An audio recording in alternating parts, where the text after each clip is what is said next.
जय हिंद दोस्तों, कैसे हो आप सभी। मैं प्रीति सिंह एक बार फिर स्वागत करती हूँ आप सभी का अपने channel EPS bye Preeti Singh पर। दोस्तों, सभी ने अपना एडमिट कार्ड चेक कर लिया होगा। तो सबसे पहले आपको इस वीडियो के कमेंट में बताना है कि किसका सेंटर कहाँ पड़ा है, और मैं भी अपना सेंटर बताऊंगी। मेरा एग्जाम में 15 को सेंटर कहाँ पड़ा है मैं किसी और वीडियो में बताऊंगी। दोस्तों, इस क्लास में हम करेंगे अर्थशास्त्र, भारतीय अर्थशास्त्र। मैंने हिस्ट्री के, इंडियन कॉन्स्टिट्यूशन के ये सब लेक्चर डाल रखे हैं, करंट अफेयर की क्लास करा रखी है। वो जाके मेरे channel EPS bye Preeti Singh पर आपको देखने प्लेलिस्ट बना दी है। अब आपको देखने में कोई दिक्कत नहीं होगी। पहले एक क्लास मिल गई, फिर आपको इतनी सारी वीडियोस मैंने डाल रखी है। नेट की भी तैयारी कराई थी, उसकी भी, तो मिक्सअप हो रखा था सब चीजें, लेकिन प्लेलिस्ट बना दी है। UP triple SC PET by Preeti Singh डालोगे, ईपीएस बाय प्रीति सिंह डालोगे तो मेरा चैनल ओपन हो जाएगा। उसमें प्लेलिस्ट पे जाना है और मेरी यूपी ट्रिपल एससी पैट की आपको प्लेलिस्ट में जाके सारी वीडियोस देखनी है। आज 23 लेक्चर मैंने कंप्लीट कर दिए हैं, तो वो सारे आपको 23 के 23 देखने हैं और लास्ट टाइम में रिवीजन करनी है। दोस्तों, आज शुरू कर रहे हैं भारतीय अर्थशास्त्र। अर्थशास्त्र दोस्तों मैंने लास्ट में इसलिए लिया, देखो अपना एग्जाम 15 को है, 16 को है, तो आज अगर आज भी करोगे ना आप रिवीजन तो भी हो जाएगा। मेरे दोस्तों ने काफ़ी ने तैयारी कर रखी होगी, लेकिन रिवीजन के पर्पज से आप मेरी क्लास आज की देखना। मैंने पहले सबसे प्रीवियस ईयर देखे थे, तो मैंने प्रीवियस ईयर देख के अंदाज़ा लगा लिया था कि ये इतना बड़ा टॉपिक नहीं है। 5 क्वेश्चन भले ही इससे आने हैं, लेकिन इसकी जो यूनिट है बाकी के कंपैरिजन, इंडियन हिस्ट्री ले लो और मॉडर्न हिस्ट्री ले लो, ज्योग्राफी ले लो और अपना इंडियन कॉन्स्टिट्यूशन, इन सब से मतलब काफ़ी छोटी यूनिट है। तो जब मैंने देखा था, मैंने सोचा था कि इसको अपन एक क्लास में कंप्लीट कर लेंगे, महामैराथन लेंगे तो अपना पूरा हो जाएगा। तो आज मैंने वही क्वेश्चन आपके लिए तैयार करे हैं। मैंने दोस्तों जो प्रीवियस ईयर में आए हैं, जिस तरीके से आए हैं वो क्वेश्चन भी लिए, और जो आने की संभावना है उसी के आधार पर और क्वेश्चन भी आपके लिए तैयार किए। तो चलो दोस्तों शुरू करते हैं आज की क्लास। कैसे क्वेश्चन पूछे गए हैं और कैसे आने की संभावना है, आज मैं इस क्लास में पूरा कंप्लीट करा दूंगी। दोस्तों गारंटी है, इससे बाहर आपको अर्थशास्त्र के क्वेश्चन देखने को नहीं मिलेंगे। 5 क्वेश्चन आएंगे तो 3-4 मतलब 4 तक अपने राइट ही हम करके आएंगे। तो दोस्तों शुरू करते हैं आज की क्लास। देखो, पहले मैंने दोस्तों देखा पंचवर्षीय योजनाओं से क्वेश्चन पूछे गए हैं काफी, पंचवर्षीय योजनाओं से। सेकंड मैंने देखा हरित क्रांति, ग्रीन रेवोल्यूशन से क्वेश्चन पूछे गए हैं, तो वो लिए। थर्ड क्या है, क्रांति और उत्पादन। क्रांति और उत्पादन आप सोच रहे होंगे ये क्या, जैसे सुनहरी क्रांति है, मत्स्य क्रांति है, दुग्ध क्रांति है, सुनहरी क्रांति है, ये किस किस उत्पादन से रिलेटेड है, तो वो भी मैंने लिए। इनसे भी क्वेश्चन पूछे गए हैं। जो प्रीवियस ईयर में पूछे गए वो भी 2-4 थे, वो भी ले लिए, और जो आने की संभावना है वो भी मैंने आपके लिए तैयार की है। अब थर्ड फोर्थ मैंने क्या देखा, आरबीआई, मतलब जो बैंक है आरबीआई से काफी क्वेश्चन पूछे गए थे। इसकी स्थापना कब हुई, राष्ट्रीयकरण कब हुआ, इसके प्रथम गवर्नर कौन थे, अब कौन है, वो सब मैंने अपडेट करके ले लिया, तो वो भी आपको समझाऊंगी। और दोस्तों लास्ट है जीएसटी। जीएसटी से, ये तो जीएसटी ऐसा टॉपिक है दोस्तों, सारे कोई भी कॉम्पिटिटिव एग्जाम ले लो, यूपीएससी ले लो, यूपीपीसीएस ले लो, एमपीपीसीएस, बीपीएससी, या ऑल छोटे मोटे जो बाकी जैसे एमटीएस वगैरह, उससे भी उसी आधार पर, जैसे कि यूपीएससी है तो उसमें डिटेल में क्वेश्चन आ जाएगा, बड़ी बड़ी स्टेटमेंट करके। पीसीएस लेवल पे आते हैं तो थोड़ा फैक्चुअल, और जैसे एमटीएस वगैरह के एग्जाम होते हैं उसमें ये पूछ लेंगे जीएसटी लागू कब हुआ, तो सन 2017 में, ऐसे। तो थोड़ा ना जो लेवल होता है वो डाउन डाउन डाउन होता चला जाता है, मतलब जो क्वेश्चन की फॉर्म है सिर्फ वो चेंज होती है, बाकी आपको जो पार्ट होता है वही होता है। तो ये मैं आपको आज पूरा समझाऊंगी। जीएसटी मैंने बता दिया, मैंने करंट अफेयर में भी कराया था आपको, और बाकी मैंने जब इंडियन कॉन्स्टिट्यूशन कराया था उसमें आर्टिकल कौन से संविधान संशोधन के तहत हुआ था वो भी कराया था। तो आज मैं इसको अर्थशास्त्र में कैसे क्वेश्चन बनेंगे उसके फॉर्म में कराऊंगी। तो दोस्तों शुरू करते हैं। देखो, पंचवर्षीय योजनाएं काफी क्वेश्चन पूछेंगे। पंचवर्षीय योजना दोस्तों शुरू कब हुई थी मैं वो बताने जा रही हूँ। तो ये शुरू हुई थी, पहली पंचवर्षीय अगर योजना आपसे पूछे, पहली पंचवर्षीय योजना कब से कब तक थी, तो आपको याद रखना है 1951 से 56। कब से कब तक दोस्तों, 1951 से 56। तो आपको ये ध्यान रखना है। या तो प्रथम से पूछेगा, ये मैंने अपनी तरफ से कराया कि प्रथम से पूछा जा सकता है, और सेकंड बता रही हूँ, सेकंड से नहीं पूछा गया, ना थर्ड से, ना फोर्थ से। फिफ्थ से पूछा गया कि जो गरीबी हटाओ का नारा था वो कौन सी योजना में दिया गया, वो कराऊंगी। इसमें दोस्तों वर्तमान में पूछा गया है, वर्तमान में कौन सी पंचवर्षीय योजना चल रही। तो जब ये पेपर था यूपी ट्रिपल एससी पैट का तब चल रही थी ये, लेकिन अभी नहीं है। तो लेकिन इसका टाइम पीरियड पूछेंगे, ऐसे पूछेंगे 12वीं पंचवर्षीय योजना कब लागू हुई, 12वीं पंचवर्षीय योजना कब लागू हुई। तो आपको याद रखना है सन 2012 से 17, मतलब इसका कार्यकाल पूछेंगे। जो 12वीं पंचवर्षीय योजना है इसका कार्यकाल कब से कब तक था। तो आपको ध्यान रखना है 12 से 17, सन 2012 से 17। दोस्तों सन 2012 से 17 ये 12वीं पंचवर्षीय योजनाएं थी, इसके बाद कोई पंचवर्षीय योजना नहीं आई, तो ये लास्ट थी अपनी। तो आपको याद रखना है इसका कार्यकाल, अपने से कार्यकाल से क्वेश्चन पक्का बनेगा। 12वीं पंचवर्षीय योजना का कार्यकाल 12 से 17, तो आपको ध्यान रखना है। सेकंड दोस्तों मैंने इसमें देखा उद्देश्य, इसके उद्देश्य से क्वेश्चन पूछा गया है कि 12वीं पंचवर्षीय योजना का उद्देश्य क्या है। तो आपको याद रखना है त्रिवतर संपोषण अधिक समावेशी विकास, त्रिवतर संपोषण अधिक समावेशी विकास। क्या है दोस्तों इसका उद्देश्य, त्रिवतर संपोषण अधिक समावेशी विकास। एक तो ये हो गया 12वें पंचवर्षीय। इसको दोस्तों जो उद्देश्य है ना, इसको कई तरीके के क्वेश्चन में फॉर्म करके बनाया गया, मतलब इसके जो क्वेश्चन पूछने का तरीका है वो एग्जामिनर ने हर शिफ्ट में अलग करा है, लेकिन मतलब क्वेश्चन तो एक ही है। जैसे क्वेश्चन एक है भारतीय 12वीं जो पंचवर्षीय योजना है उसका उद्देश्य क्या है। कई बार ऐसा पूछा, कई बार कैसे पूछा, भारत की जो 12वीं पंचवर्षीय योजना है इसका मुख्य लगा दिया, मुख्य उद्देश्य क्या है। तो मैं वो भी बता रही हूँ, मुख्य उद्देश्य ये क्या है, त्रिव तो इसमें भी था, त्रिवतर सतत मतलब निरंतर चलने वाला, सतत प्लस अधिक सम्मिलित विकास, तो ये 3-4 टर्मिनोलॉजी जो भी है 3-4 ये वाक्य आपको याद रखने हैं। इसमें क्या उद्देश्य, तो ये भी है त्रिवतर संपोषण अधिक समावेशी विकास, मीनिंग इसका भी यही है, त्रिव सतत अधिक सम्मिलित विकास। और देखो 12वीं पंचवर्षीय योजना है जो उसकी मुख्य थीम भी यही है दोस्तों।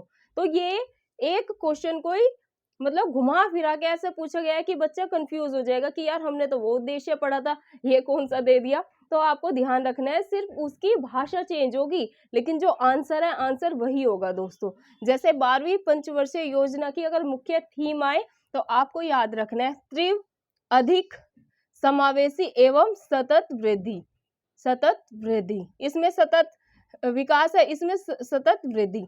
तो अल्टीमेटली आंसर तो वही है, लेकिन क्वेश्चन ऐसे घुमा फिरा के देते हैं ना, तो बच्चों का माइंड थोड़ा अलग वर्क करने लग जाता है कि यार गलत ना हो जाए, हमने तो ये पढ़ा था। मैंने तीनों टाइप से आपको करा दिया, उद्देश्य पूछे सिंपल, मुख्य उद्देश्य पूछे या फिर थीम पूछे। तो आपको त्रिव तो तीनों में ही है, अधिक समावेशी और सतत वृद्धि। तो आपको ये याद रखना है दोस्तों। ये थे पंचवर्षीय योजनाओं से क्वेश्चन जो कि प्रीवियस ईयर में पूछे गए। प्रीवियस ईयर में दोस्तों ये 12वीं जो पंचवर्षीय योजना है ना, इससे काफी क्वेश्चन पूछे गए थे, तो वो करा दिए। इसका जो कार्यकाल, ये इसका कार्यकाल है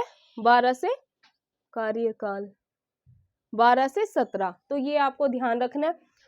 प्रीवियस ईयर में तो कार्यकाल पूछ लिया था, लेकिन अब की क्या पूछेंगे, उद्देश्य पूछ सकते हैं आपको लैंग्वेज घुमा के। तो आपको ये मैंने उद्देश्य, मुख्य उद्देश्य और थीम से भी पूछ सकते हैं, तो आपको ये तीनों अपने तैयार करने।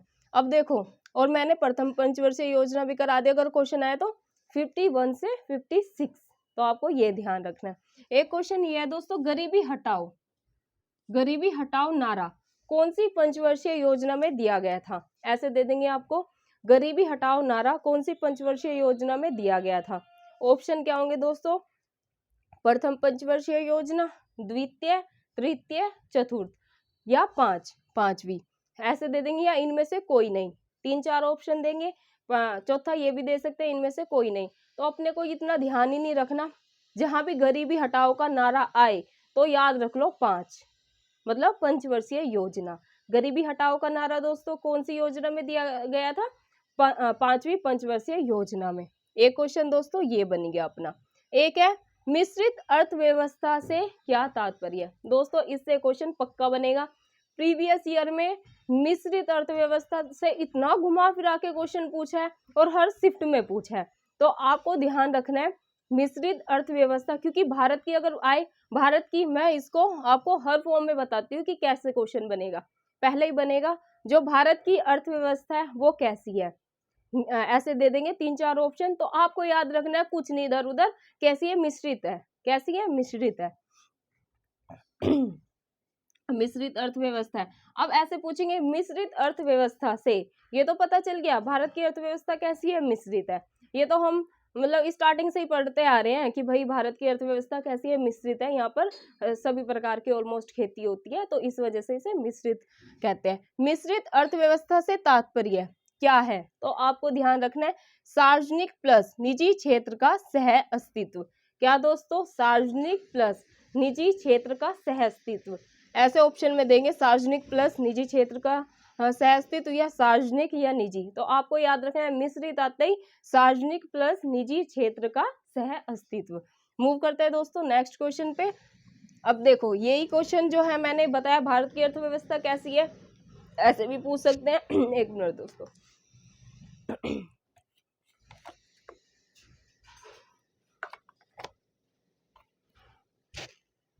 दोस्तों मेरी तबीयत थोड़ी ठीक नहीं है, फीवर हो रखा है, लेकिन कोई नहीं, अपने 1-2 दिन बचे हैं, क्लास कंटिन्यू करते हैं। कैसे पूछेंगे नेक्स्ट, भारतीय अर्थव्यवस्था का जो प्रमुख लक्षण है वो क्या है? तो 3-4 ऑप्शन में देंगे, एकल अर्थव्यवस्था, ऐसे करके मिश्रित अर्थव्यवस्था, या इनमें से कोई नहीं। तो आपको याद रखना है भारतीय अर्थव्यवस्था का प्रमुख लक्षण है कि जो हमारे भारत की अर्थव्यवस्था है वो कैसी है दोस्तों, वो है मिश्रित अर्थव्यवस्था, क्योंकि इसमें निजी और सार्वजनिक क्षेत्रों का सह अस्तित्व है, ये दोनों अपना मिलके काम करते हैं। अब दोस्तों ये हो गए पंचवर्षीय योजनाओं से क्वेश्चन, भारतीय अर्थव्यवस्था से क्वेश्चन। अब हम करेंगे हरित क्रांति से, ग्रीन रेवोल्यूशन। दोस्तों इससे भी एग्जाम में मैंने देखा है कि प्रीवियस ईयर में हर शिफ्ट में 1 या 2 क्वेश्चन बना है, तो अपने को ये भी सिक्योर करना है। देखो हरित क्रांति से कैसे क्वेश्चन पूछेंगे। हरित क्रांति से पहले ही क्वेश्चन है कि हरित क्रांति की शुरुआत कब हुई? तो दोस्तों आपको याद रखना है 1966 से 1967 के बीच हरित क्रांति की शुरुआत हुई थी। कब? 1966 से 67 के बीच हरित क्रांति की शुरुआत हुई थी, मतलब कि ग्रीन रेवोल्यूशन की शुरुआत हुई थी। अब इसमें पूछेंगे भारत में हरित क्रांति के प्रणेता आएंगे या संस्थापक आएंगे। तो अगर प्रणेता है तो भी आपको MS स्वामीनाथन लगाना है, अगर हरित क्रांति के भारत में संस्थापक आए तो भी आपको MS स्वामीनाथन लगाना है। ये हो गया भारत के। अब ऐसे आएगा हरित क्रांति का सूत्रपात विश्व में, मतलब वर्ल्ड में किसने किया था? तो दोस्तों आपको याद रखना है नॉर्मन बोरलॉग ने। दोस्तों इन्हें नोबेल पुरस्कार मिला था, ये मैक्सिको से बिलोंग करते हैं, इन्होंने हरित क्रांति में मतलब काफी योगदान दिया है। तो सूत्रपात विश्व में, अगर हरित क्रांति का सूत्रपात मतलब या प्रणेता है तो आपको याद रखना है विश्व आते ही लगाना है नॉर्मन बोरलॉग, और अगर भारत में आए प्रणेता या संस्थापक तो आपको लगाना है MS स्वामीनाथन। तो दोस्तों ये अपने क्वेश्चन हो गए।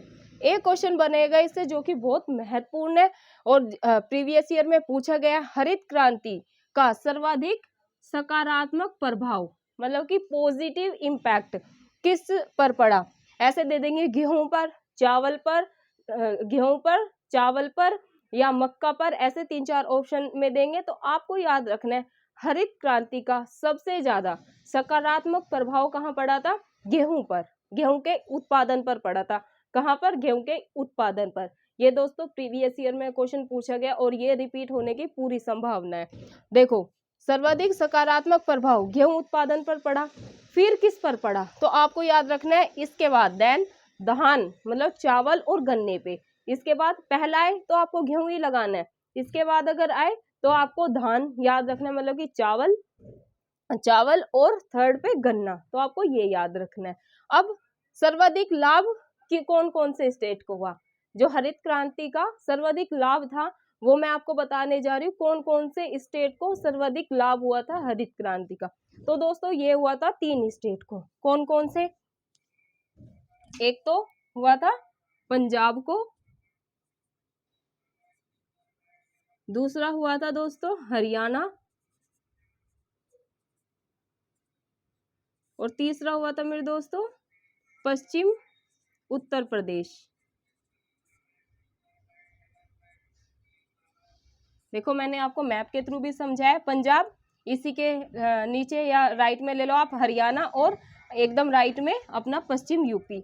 तो सर्वाधिक प्रभाव अगर हरित क्रांति का आए और ऑप्शन में चीजें दी गई हों, जैसे कि पंजाब ऐसे दे देंगे, मतलब सर्वाधिक से, जैसे सर्वाधिक आपको याद रखना है पंजाब में, फिर हरियाणा, फिर अपना यूपी। तो आपको सीक्वेंस में भी याद रखना है पंजाब, हरियाणा, यूपी, ऐसे। तो मैंने तीनों स्टेट लोकेट करके पंजाब, हरियाणा, यूपी मैप के थ्रू भी समझा दिया। मैपिंग से दोस्तों यही होता है, ज्योग्राफी में तो हम पूरी मैपिंग से तैयारी करते हैं, मैपिंग से चीज़ें एकदम माइंड में बैठ जाती है। अब आपको ध्यान रहेगा कि प्रीति मैम ने मैप के थ्रू बताया था कि पंजाब, उसके नीचे हरियाणा, और एकदम राइट में, मतलब कि इनके राइट में अपना पश्चिम यूपी, यहाँ पर सर्वाधिक प्रभाव पड़ा था हरित क्रांति का। तो दोस्तों ये हो गए अपने हरित क्रांति से जितने भी टाइप के क्वेश्चन बनेंगे। मैंने आपको पता है प्रीति मैम कैसे पढ़ाती है, 360 डिग्री से हमने इसका क्या कर दिया पोस्टमार्टम। कैसे बोलते हैं प्रीति, 360 डिग्री से इसका पोस्टमार्टम कर दिया। अब इससे बाहर दोस्तों एक भी क्वेश्चन नहीं आएगा। बेशक क्वेश्चन की फॉर्म चेंज हो सकती है, घुमा फिरा के देंगे, लेकिन आंसर अपना यही आना है। जैसे शुरुआत पूछेंगे तो आपको मैंने बता दिया 66 से 67 में हरित क्रांति की शुरुआत हुई थी। भारत में किसने की? तो आपको याद रखना है MS स्वामीनाथन। अगर विश्व में आते ही एकदम हड़बड़ाना नहीं है दोस्तों। देखो एग्जाम में क्या होता है ना, हमने चीजें पढ़ी होती हैं, लेकिन कई बार ओवर हो जाता है कि यार ये तो हमें पता नहीं देखेंगे कि विश्व में पूछा या भारत में पूछा, एकदम लगा देंगे, हमें तो पता है स्वामीनाथन। तो आपको देखना है कि भारत में पूछा गया है या विश्व में पूछा गया।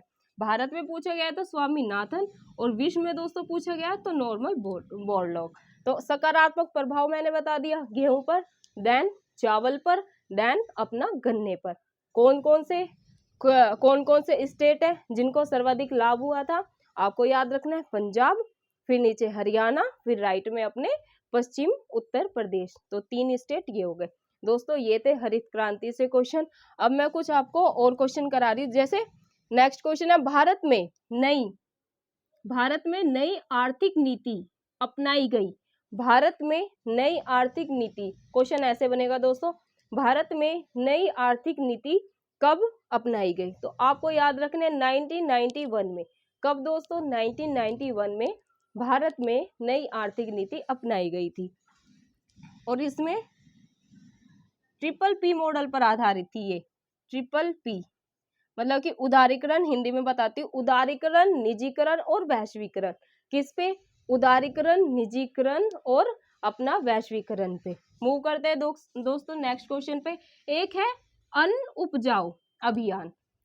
अधिक अन्न उपजाऊ अभियान प्रारंभ हुआ, कब हुआ? ऐसे पूछेंगे, अधिक अन्न उपजाऊ जो अभियान है वो प्रारंभ कब हुआ? तो आपको याद रखना ये हुआ था 1948 में। 1947 में अपना भारत आजाद हो गया था, तो उसके बाद एक अभियान प्रारंभ हुआ था अधिक अन्न उपजाऊ। तो ये कब स्टार्ट हुआ था? तो आपको याद रखना है 47 में अपना भारत आजाद हुआ, उसके बाद ही 48 में ये अभियान शुरू हो गया था। दोस्तों मूव करते हैं नेक्स्ट क्वेश्चन पे, जो कि है भारतीय खाद्य निगम। भारतीय खाद्य निगम की स्थापना कब हुई? तो दोस्तों आपको याद रखना है 14 जनवरी 1965। 14 जनवरी 1965। तो दोस्तों ये थे मैंने करा दिया आपको पंचवर्षीय योजनाओं से सारे महत्वपूर्ण क्वेश्चन, हरित क्रांति से कुछ और महत्वपूर्ण क्वेश्चन कराए जो दोस्तों ये PYQ में पूछे गए थे। ऐसे डेट से पूछा गया था कि नई आर्थिक नीति कब अपनाई गई और क्यों अपनाई गई, इसमें ये मॉडल अपनाया था। तो क्या पता इस बार मॉडल से पूछ ले। तो आपको याद रखना उदारीकरण, निजीकरण, वैश्वीकरण। ठीक है, ये जो और महत्वपूर्ण ये 2 भी PYQ में पूछे गए थे, तो क्या पता रिपीट हो जाए, क्वेश्चन रिपीट भी होते हैं, तो अपने ने ये भी कर लिया। अब दोस्तों एक क्वेश्चन यहाँ से बहुत बने हैं, यहाँ से PYQ में मैं बताती हूँ। जैसे दूध से पूछा गया था, जो PYQ से पूछे गए वो भी बता दूंगी, जो मैंने आगे एग्जाम के लिए लिया वो भी बता रही हूँ। क्रांति एक तरफ उत्पादन होगा, तो ऐसे देंगे सुनहरी क्रांति किससे रिलेटेड है, मतलब जो सुनहरी क्रांति है वो कौन से उत्पादन से रिलेटेड है, संबंधित है। तो आपको ध्यान रखना है उद्यान और फल, उद्यान और फल। श्वेत आय, श्वेत तो ऑलमोस्ट सभी को पता होगा, ये PYQ में पूछा गया था श्वेत वाला। तो श्वेत आय, दूध कैसा होता है, सफेद, तो श्वेत आते ही आपको लगा देना दूध। श्वेत क्रांति किससे रिलेटेड है, दूध से। इससे दोस्तों एक क्वेश्चन हो रहा है, अगर ऑपरेशन फ्लड आए, ऑपरेशन फ्लड संबंधित है तो दुग्ध आपूर्ति से। ऑपरेशन अगर फ्लड आए, फ्लड, ऑपरेशन फ्लड संबंधित है तो आपको याद रखना है दूध की आपूर्ति से ये संबंधित है। तो दोस्तों ये PYQ में पूछा गया था। अब जो ये बाकी है, ये दो क्वेश्चन दोस्तों PYQ में बाकी मैंने लिए हैं जो आने की संभावना है अपने एग्जाम में 15 और 16 को, इनमें से जरूर क्वेश्चन बनेगा। रिपीट भी हो सकता है लेकिन हम तैयार कर लेते हैं, जरूरी थोड़ा ना रिपीट हो सारे क्वेश्चन PYQ के, एक दो ही तो रिपीट होता है, तो हम जो आने की संभावना है वो कर लेते हैं। जैसे कि अगर पूछे नीली, नीली क्रांति किससे संबंधित है, तो दोस्तों नीली क्रांति आते ही एकदम मत्स्य, मत्स्य पे जाना चाहिए, मतलब मछली, मछली उत्पादन।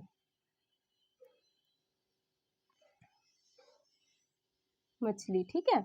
और हरित आय, तो हरित अभी मैंने आपको ये चैप्टर कराया, हरित, हरित आय तो अपने को लगाना है अनाज, हरित मतलब अनाज, और अनाज मैंने बताया था सर्वाधिक प्रभाव किस पे पड़ा था, पॉजिटिव, तो गेहूं, अनाज मतलब गेहूं। तो हरित आते ही आपको लगाना है अनाज पे। एक है दोस्तों लाल, लाल, लाल भी बहुत इजी है, टमाटर कैसे होता है, लाल, अगर लाल क्रांति आए तो अपने को लगाना है टमाटर। ध्यान रखना कि हम सब्जी में क्या डालते हैं, टमाटर, टमाटर कैसे होता है, लाल, टमाटर लाल, और ये अपना लाल क्रांति हो गया। एक है भूरी, भूरी क्रांति, तो ये है दोस्तों उर्वरक, उर्वरक से रिलेटेड। एक है रजत, रजत क्रांति दोस्तों याद रखनी है अंडा से, रजत दोस्तों, रजत क्रांति अंडे से। पीली, येलो, तिलहन, पीली अगर क्रांति आए तो आपको याद रखना है दोस्तों तिलहन से। पीली क्रांति किससे रिलेटेड है, तो आपको ध्यान रखना है तिलहन से। तो दोस्तों ये थे क्रांति से जो प्रीवियस ईयर में पूछे गए वो महत्वपूर्ण क्वेश्चन, और जो आने की संभावना है, देखो कितने, दो तो PYQ में रिपीट हुए थे, बाकी 1 2 3 4 5 6 हमने ऐसे कर लिए कि जो आने की संभावना है इससे ही क्वेश्चन आएंगे, तो आपको ये अपने रिवीजन कर लेनी है, अच्छे से अपने को तैयार कर लेना है। दोस्तों मूव करते हैं नेक्स्ट टॉपिक पे, जो कि मैंने लिया है RBI से, RBI बैंक से। तो दोस्तों RBI से बैंकों का राष्ट्रीयकरण, इससे भी काफ़ी क्वेश्चन, मतलब एक दो तो आना ही है, क्योंकि जितने टॉपिक है उनसे, जैसे जितने भी अर्थशास्त्र के टॉपिक है एक एक क्वेश्चन वो हर यूनिट से देंगे। जैसे RBI से एक क्वेश्चन बनेगा ही, तो RBI का 360 एंगल से अपना पोस्ट मास्टर कर लेते हैं कि कैसे भी आए अपने को राइट ही करके आना है। जब सारी इन्फॉर्मेशन पता होगी, सारी जानकारी होगी RBI के, तो क्या क्वेश्चन कैसे भी आए, कैसे भी फॉर्म में आए, तो हम राइट ही करके आएंगे। देखो RBI की स्थापना, पहला ही क्वेश्चन आएगा स्थापना से। तो RBI की स्थापना दोस्तों कब हुई, 1 अप्रैल 1935, 1 अप्रैल 1935, कब, याद रखना 1 अप्रैल 1935। किसी की 1 अप्रैल को किसी का बर्थडे होगा या कोई डे महत्वपूर्ण होता है, उससे याद रख लेना 1935 को आपको याद रखना है। डेट तो दोस्तों हर वीडियो में बताती हूँ, ऐसे याद होती है। राष्ट्रीयकरण पूछ सकते हैं, पहले स्थापना से PYQ में पूछा गया क्वेश्चन, इस बार मुझे लग रहा है राष्ट्रीयकरण से बन सकता है। तो पूछेंगे RBI का राष्ट्रीयकरण कब हुआ, तो दोस्तों आपको याद रखना है 1 जनवरी 1949 को, 1 जनवरी 1949 को RBI का क्या हुआ था दोस्तों, RBI का हुआ था राष्ट्रीयकरण। एक है दोस्तों प्रथम गवर्नर, RBI के प्रथम गवर्नर कौन थे, इससे क्वेश्चन बन सकता है। तो आपको याद रखना है sir Osborne Smith, sir Osborne Smith. देखो ये दोस्तों प्रथम गवर्नर PYQ में पूछा जा चुका है, लेकिन जरूरी थोड़ी ना वही रिपीट हो जाए। अब के हम क्या पता वर्तमान पूछ लें, ठीक है, तो आपको वर्तमान का बताती हूँ। वर्तमान RBI गवर्नर कौन है, तो शक्तिकांत दास जी। कौन, शक्तिकांत दास जी। अब देखो ये पूछेंगे RBI, जो RBI की जब स्थापना हुई थी उस समय इसका मुख्यालय कहाँ था, ये क्वेश्चन पूछा गया है। RBI की जब RBI की स्थापना के समय RBI का मुख्यालय कहाँ पर स्थापित किया गया था, तो ये था दोस्तों कोलकाता, कोलकाता में स्थापित किया गया था। लेकिन अब के मैंने ये ले लिया कि क्या पता बाद का पूछ ले, तो 1937 के बाद इसका मुख्यालय चेंज हो गया था, तो ये हो गया था मुंबई में स्थापित। कहाँ दोस्तों? 1937 के बाद मुख्यालय चेंज हो गया था आरबीआई का, तो कहाँ पर स्थापित हो गया था? मुंबई में। तो आपको ये ध्यान रखना है, ये आ सकता है क्वेश्चन। जो PYQ में आए आरबीआई से वो भी करा दिए, जो आने की संभावना है वो भी करा दिए, तो इससे बाहर तो आरबीआई में अब कुछ नहीं जाने वाला। मूव करते हैं दोस्तों नेक्स्ट टॉपिक पे, जो लिया जीएसटी से। जीएसटी से मैंने आपको जब इंडियन कॉन्स्टिट्यूशन कराया था उसमें भी पढ़ाया, करंट अफेयर में जितनी भी क्लास ली उसमें जीएसटी की चर्चा हुई है, क्योंकि इससे क्वेश्चन हर जितने ऑल कॉम्पिटिटिव एग्जाम होते हैं, जितनी भी प्रतियोगी परीक्षा होती है उसमें क्वेश्चन बनते ही बनते हैं। तो ये बहुत महत्वपूर्ण टॉपिक है, आज फिर करा रही हूँ तो आपको एकदम माइंड में बैठ जाएगा ये। तो चलो शुरू करते हैं। ये अपना लास्ट टॉपिक बचा है अर्थशास्त्र का। जैसे भारत में जीएसटी कब लागू हुआ, पहले ही क्वेश्चन क्या बनेगा, भारत में जीएसटी कब लागू हुआ? तो दोस्तों आपको याद रखना है 1 जुलाई सन 2017। कब दोस्तों?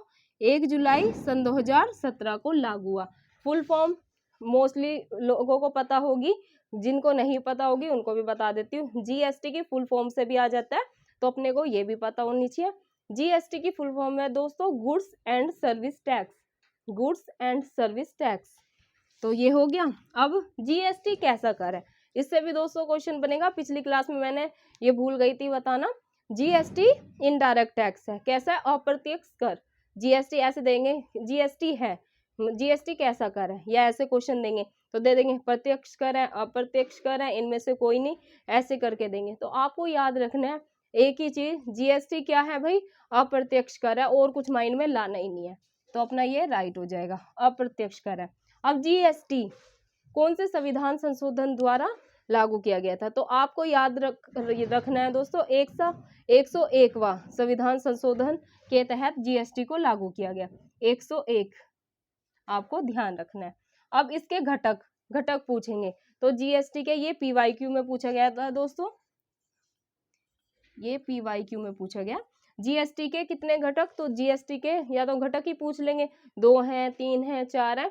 तो आपको याद रखना है जीएसटी के 3 घटक है। कौन कौन से हैं वो भी बता देती हूँ। CGST, SGST, IGST। CGST, SGST और IGST, ये 3 जीएसटी के घटक है। अब लास्ट क्या है? इसकी दर। जीएसटी ने दरें क्या निर्धारित की है? तो 5, 12, 18, 28 क्या दरें निर्धारित किया दोस्तों? 5, 12, 18, 28%। जीएसटी की दरें क्या निर्धारित की गई है दोस्तों? 5, 12, 18, 28। तो दोस्तों ये थी आज की अर्थशास्त्र की क्लास, भारतीय अर्थशास्त्र की क्लास। इसमें दोस्तों मैंने पूरा जो अर्थशास्त्र है वो एकदम कंप्लीट जिसे कहते हैं वो कवर करा दिया। अभी थ्योरी पढ़ने का तो दोस्तों देखो टाइम नहीं है। जो PYQ में क्वेश्चन पूछे गए ना, मैंने डिमांड के अकॉर्डिंग पॉइंट टू पॉइंट चीजें कराई हैं। इससे बाहर दोस्तों कुछ नहीं जाएगा, गारंटी है। आप इसको पढ़ना, अच्छे से रिवीजन करना। जिनका 15 को है वो 1-2 बार देखेंगे तो चीजें माइंड में बैठ जाएंगी। जिनका 16 है थोड़ा और टाइम है तो वो भी उनके लिए भी काफी हेल्प होगी। तो दोस्तों अपना आज अर्थशास्त्र भी पूरा कंप्लीट हो गया। करंट अफेयर चल ही रहा है, करंट अफेयर एक क्लास लूंगी कल, उसमें पूरा जितना भी बाकी बचा है ना वो कंप्लीट करा दूंगी। दोस्तों ऑलमोस्ट हमारा UPSSC पैट का सिलेबस कंप्लीट हो चुका है। बाकी आप बस अपनी रिवीजन करते रहें। जिनका 15 को है, आज का टाइम है आधा, एक दिन कल का 1.5 दिन बचा है, रिवीजन करें दोस्तों। ये अपना दिन, ये जो भी 1.5 दिन है पूरा अच्छे से यूटिलाइज करना है। रिवीजन रिवीजन रिवीजन, और बर्डन नहीं लेना है किसी भी प्रकार का। चीजें आपके एकदम जैसे आपने तैयारी करी है एकदम अच्छे से जाएंगी, बस स्ट्रेस नहीं लेना। और इसी वीडियो के डिस्क्रिप्शन में मैं टेलीग्राम लिंक डाल दूंगी। बाकी जो भी मैंने UPSSC पैट के लिए और क्वेश्चंस तैयार किए हैं महत्वपूर्ण, वो भी मैं आपको PDF बना के अपलोड कर दूंगी। तो जाके सभी को मेरे टेलीग्राम लिंक ज्वाइन करना है। और दोस्तों एक रिक्वेस्ट हो रहा है आप सबसे, मैं लाइक के लिए, आपको पता है प्रीति मैम लाइक के लिए कभी भी वीडियो में नहीं बोलती हैं, तो लाइक के लिए आज भी नहीं बोलूंगी। बस ये चैनल को सब्सक्राइब कर लें ताकि आपके पास नोटिफिकेशन जैसे मैं क्लास अपलोड करती हूँ ना तुरंत चला जाए, आप तुरंत वो क्लास देखें ताकि आपकी मदद हो सके। और दोस्तों अपने पास नहीं रखनी है वीडियो। देखो अपने ये वीडियो ऐसी है दोस्तों, मैं ऐसे पढ़ाने की कोशिश करती हूँ कि एकदम सरल भाषा से, कि एक जो गांव में बैठ के एक बच्चा तैयारी कर रहा है ना, कोचिंग नहीं ले पा रहा, वो भी अपनी अच्छे से तैयारी करे और एक अपनी गवर्नमेंट जॉब को सिक्योर कर ले। तो दोस्तों हम सबका कर्तव्य है कि इस वीडियो को जितनी भी मैंने पढ़ाई की डाली है दूर दूर तक आप फैलाएं, शेयर करें। आप किसी और को, अपने फ्रेंड को शेयर करोगे, उसको बोलो भाई आगे बढ़ा, शेयर कर, तो तभी ये देखो मदद हो पाएगी सभी की। अपने पास रख के कोई फायदा नहीं है। बस आपसे यही रिक्वेस्ट है दोस्तों, दूर दूर तक मेरी ये वीडियो गांव गांव तक पहुंचनी चाहिए। मेरा दोस्तों उद्देश्य यही है। देखो मेरी तबीयत ठीक नहीं है, 2-3 दिन हो गए, लेकिन मैं फिर भी क्लास ले रही हूँ।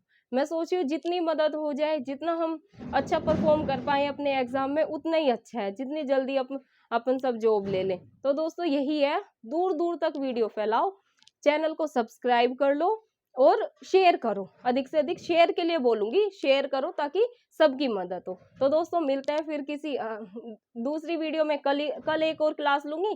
15 को आपकी प्रीति मैम का एग्जाम है, तो कमेंट करके बताना किसका कहाँ सेंटर पड़ा है, यूपी SSC पैट वालों का यूपी में।